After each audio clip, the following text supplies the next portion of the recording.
About time. Indeed. Well, thank you all for being here. I'm going to make a brief statement here, and then we'll get to ask the Vice President to say a few words, get to some questions, and we'll get down to business, if that's okay with you all. 1 month ago, we convened the first of what will be a regular presidential briefing on wildfire preparedness. And we were joined by many of the governors who are with us today, as well as experts from across the administration and leaders from the electric utility sector. I said then that the threat of western wildfires this year was as severe as it's ever been.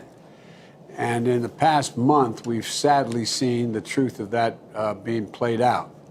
Since our last meeting, the number of large, uncontained wildfires has nearly doubled to 66 of those fires. The number of firefighters on the job to battle them has tripled. Over 3.4 million acres have already burned. In Oregon, the bootleg fire has destroyed more than 400 structures, including more than 160 homes. In California, the Dixie Fire has grown to over 220,000 acres, and our firefighters are working in really rugged and dangerous conditions and terrain. The number of states are experiencing the impacts of smoke from these fires, degrading their air quality, not just where the fires are burning, but all the states moving east, not all, but most. In short, we've got a big, complex wildfires burning across multiple areas, and despite the incredible, and this is not being solicitous, the incredible bravery and heroism of our firefighters, our resources are already being stretched to keep up. We need more help, particularly when we also factor in additional nationwide challenges of pandemic-related supply chain disruptions and our ongoing efforts to fight COVID. We've had a few COVID clusters at our fire camps, which have further limits resources. It's just one more reason why it's so darn important that everyone get vaccinated, I might add. Sadly, we've also lost 2 brave firefighters in the last month in a plane crash in Arizona, and 5 were seriously injured last week battling Devil's Creek fire in Montana. To state the obvious, and you governors know better than anybody, it is really, really dangerous work.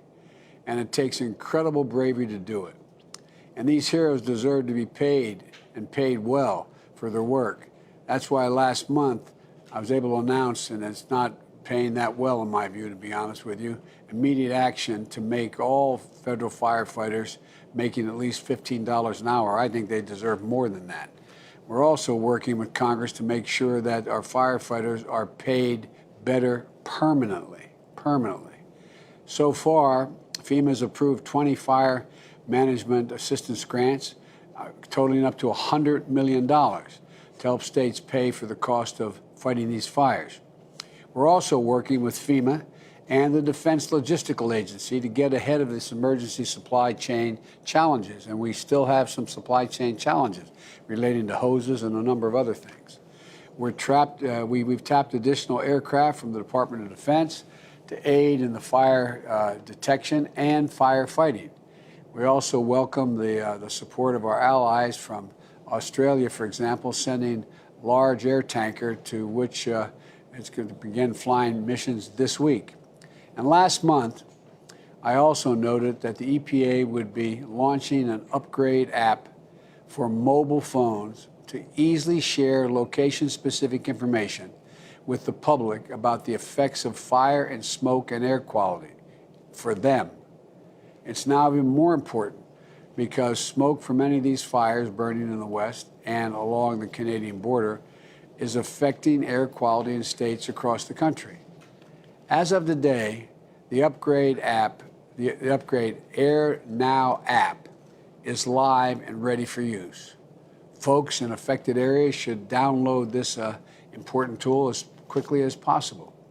I also encourage our states and county leaders to continue partnering with FEMA, as many of the leaders on the scene today are leveraging our public alert and warning systems to communicate information directly and quickly to the public about wildfires, evacuations, power outages, and more. I know several of the governor's states have used the system recently and send warnings of evacuation orders and It has undoubtedly helped people, and we don't know for certain, but likely saved some lives. But we're in for a long fight yet this year, and the only way we're going to meet those challenges is by working together. Wildfires are a problem for all of us, and we have to stay closely coordinated and doing everything we can for our people. That's why I asked the governors to join us, Democrats and Republicans alike, so they can update me and the Vice President directly on what they need and what we can possibly do more of. And so we can discuss what's needed today to meet an urgent danger at hand, the plan for what we can do to make sure we're better prepared next time. One of the important aspects of the bipartisan infrastructure deal that is before the Senate now is that it includes billions of dollars to strengthen wildfire preparedness, resilience, and response. It includes funding for prevention efforts like forest management and to restore millions of acres of high-risk areas to protect homes and public water sources for drinking. And, and overlaying all of this is the necessity to successfully confront climate change. We have some significant changes we're making in these two pieces of legislation that, God willing, will pass in the next month or so. But we can't ignore how the overlapping and intertwined factors of extreme heat, prolonged drought, and supercharged wildfire conditions are affecting the country. And so this is a challenge that demands our urgent action, both today and, as you all know better than anyone else in the country, not just today, but tomorrow, next year, and the year after. And so I want to thank you, governors, for your leadership during what is an incredibly challenging period for all of you. God love you. You're going through anyway. And I'd like to ask now the Vice President to make a few comments, and then I have some questions for all, and we can get into discussion with your permission. Thank you. Thank you, Mr. President. We stand with you, and this is a commitment from our administration that we will not only stand with you, but stay in touch with you, mostly to hear from you. We know that the way that we can help you manage and expand your capacity is through the partnership that we have, the federal and state government, along with local governments.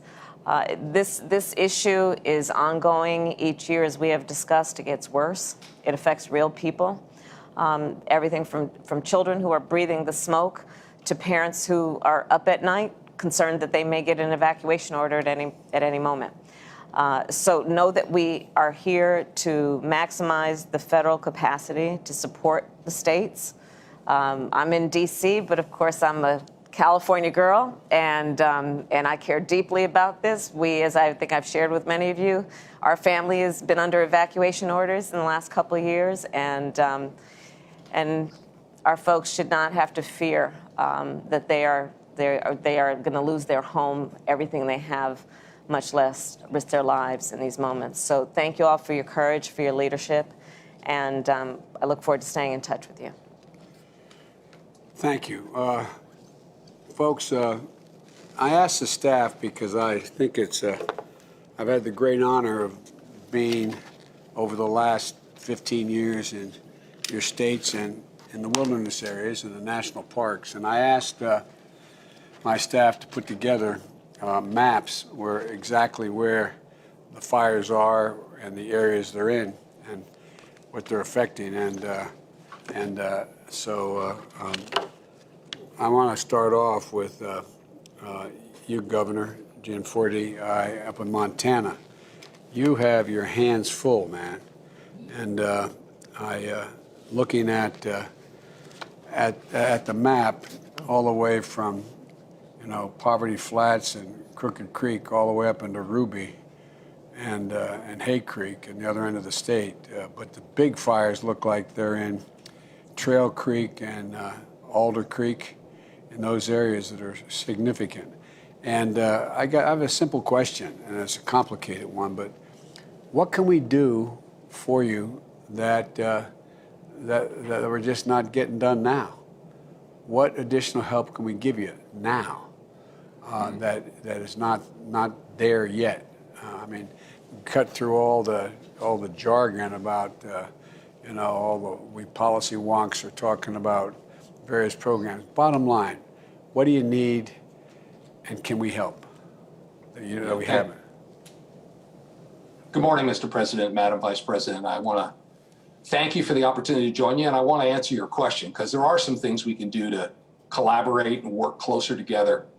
Just to give a moment of background, as we meet this morning, our heroic firefighters are confronting 19 large-scale fires in Montana alone. And to put that in perspective, just since January 1st, we've had 1,600 fires start in Montana. We've burned about 220,000 acres. These wildfires threaten the safety of our communities. That Poverty Flats fire that you mentioned in the last week burned from initial start to 65,000 acres, currently threatening 1,200 households out in the Bighorn County area. Our first responders, these devastate our local communities, and the costs keep mounting. The state has spent $13 million since July 1st alone. It could have been much worse, and this gets to your question, Mr. President. Without our state's commitment, and we've shared this with the Forest Service and BLM, and they've been very cooperative, to aggressive initial attack.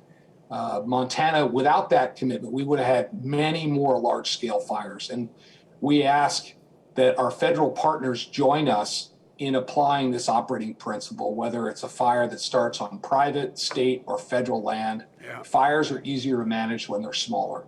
And when we get after them, we do much better. As we continue to confront this wildfire season, we're also focused on addressing Montana's forest health crisis. We published earlier this year the Montana Forest Action Plan, which identifies 9 million acres of forest land with significant forest health issues and an elevated risk of wildfire. Of those acres at risk, we found about 4 million acres that would benefit most from cross-boundary forest management. Given the need to actively manage our forests, I've charged our Department of Natural Resources and Conservation to double the number of acres it treats with active forest management this year at 25,000 acres. But this is just a starting point. We'll actively manage private, state, and federal land with a variety of treatment types, including thinning, logging, and prescribed burn. We've also invested in 14 different cross-boundary projects in Montana this year. These projects demonstrate the importance of working together across ownership boundaries to create meaningful landscape scale change. And using funds from the state's fire suppression account and the Forest Service state and private forestry division will expand existing work and jumpstart new activities. But it's not up totally to us. We ask that our federal partners join us in doing what needs to be done year-round to reduce the risk of catastrophic wildfires.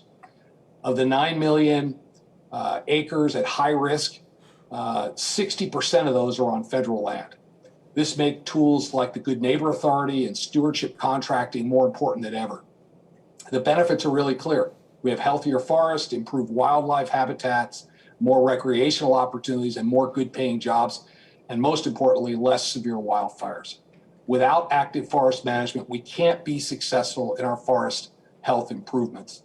In closing, I just want to say, I want to thank our federal partners. We have good collaborative relationships here in Montana with the Forest Service and BLM. I also want to thank Governor Newsom and Governor Cox for sending crews to help us deal with these fires that are currently burning.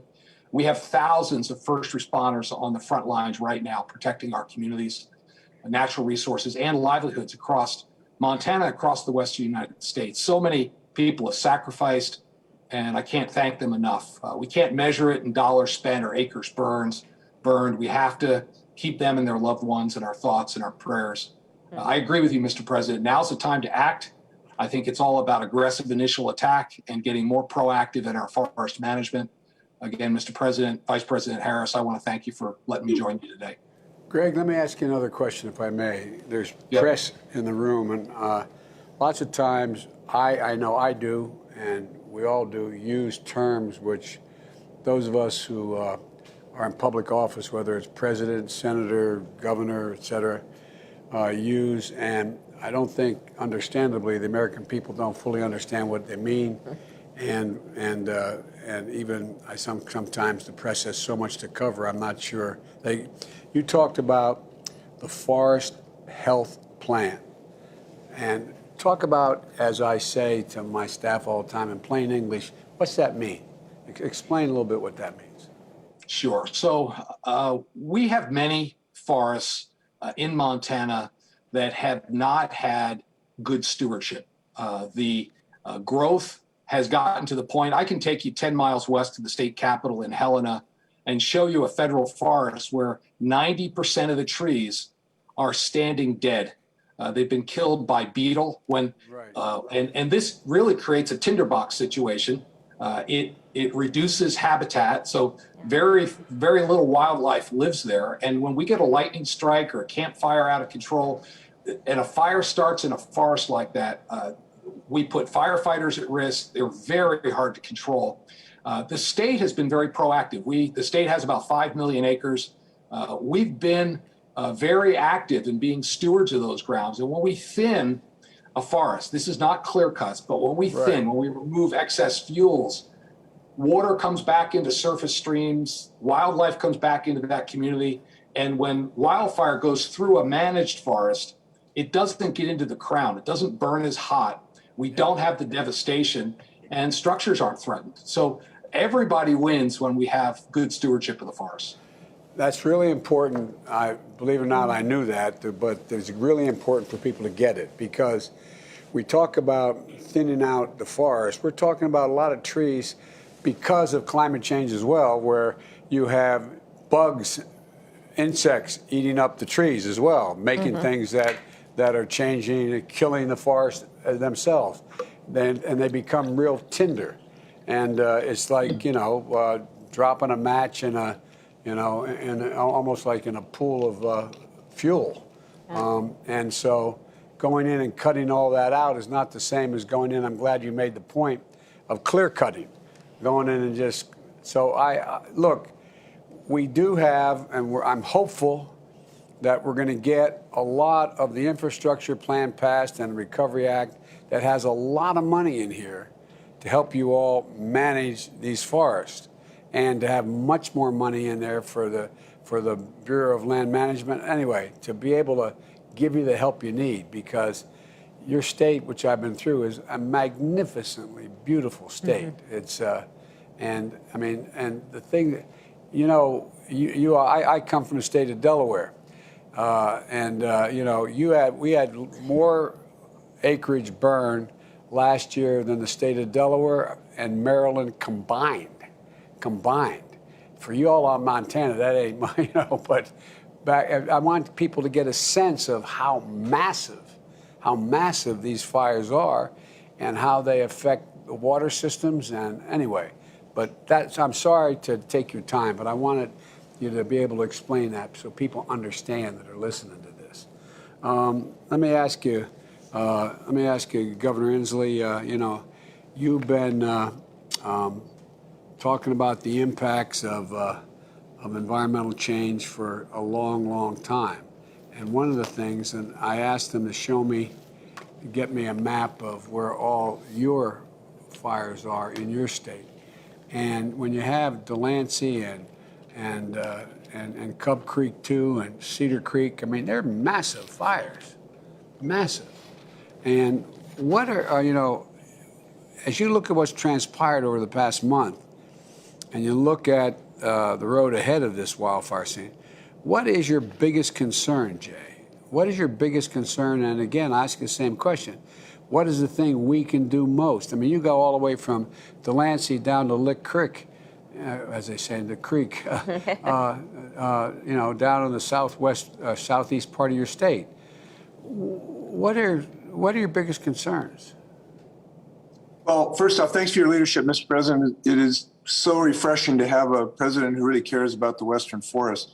My biggest concern might surprise you, because all of the governors share these immediate concerns. We have a huge need for additional aerial assets, additional dozer bosses so we can get our dozers into fire lines. We need more trained people. We do have an emerging concern about our fuel supply for our aerial assets. Everything we need to fight forest fires is in dire need across the western United States, not just in Washington State. We've had 1,000 fires It's burned 4 times more at this time of year than normal. We've had 2.5 times more acreage burned in the last decade than the previous. So those are the obvious concerns, and everything you need to fight a fire, we could use your help on. And I think you've been totally on top of this. And so I thank you for your leadership on all of these things, including management issues. There's unanimity, there's bipartisan acceptance of the need for active management. We're managing our forests just like Montana is to try to get in and reduce fuel. But here's the surprising thing when you ask me this question, and the thing that I worry most about.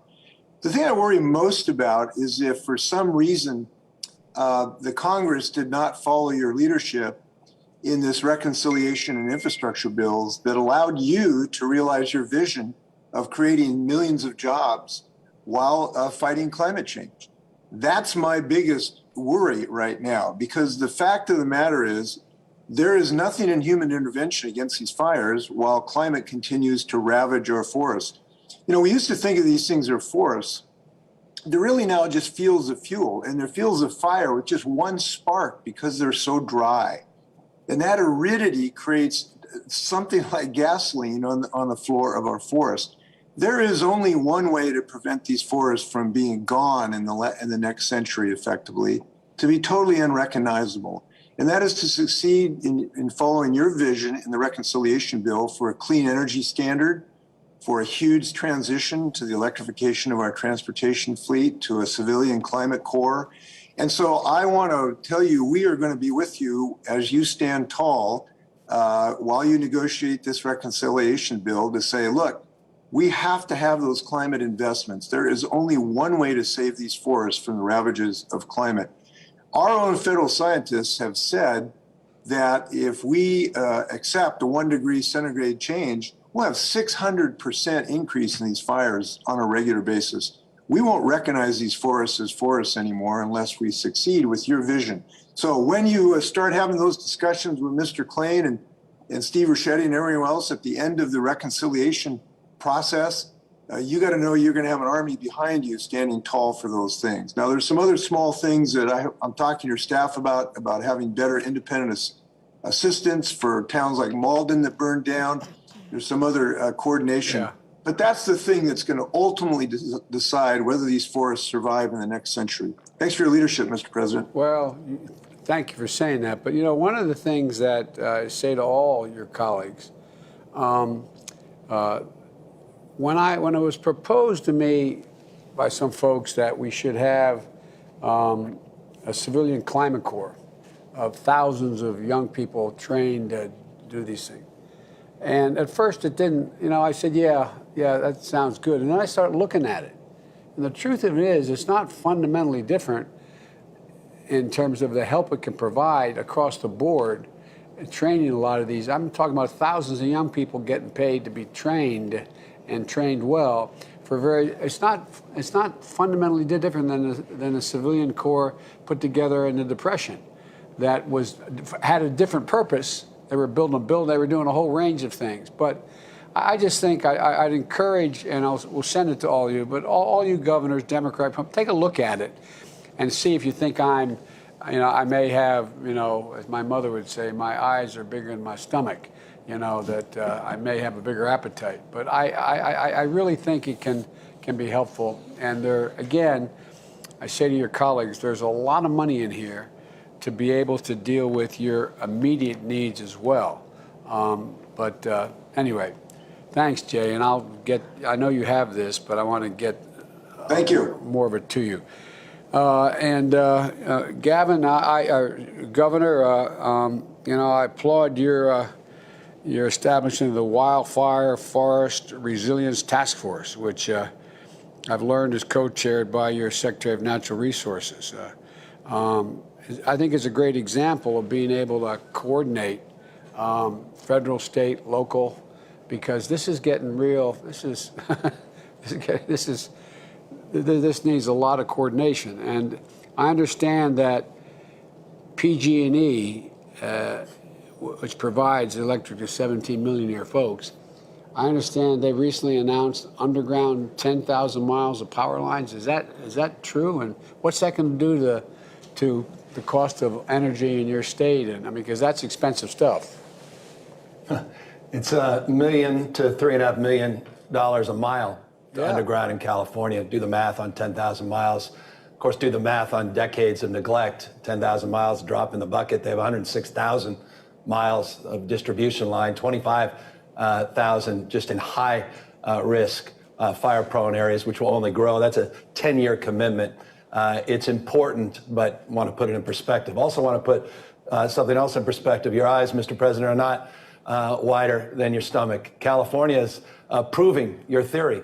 Over a year and a half ago, we established the Climate Corps in the state. It's inspiring beyond words. It's also inspired It the really philanthropic is, isn't it? sector. I mean, it's not a joke. It is inspiring when you see it. I mean, it's incredible, I think. But Absolutely. And it's the one thing this country needs more than anything else, and that's common experiences.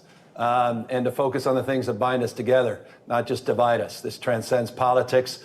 We have kids from urban and rural parts of the state across every conceivable difference, and they're advancing together in ways that truly are awe-inspiring. So, Mr. President, that's a vision we can manifest.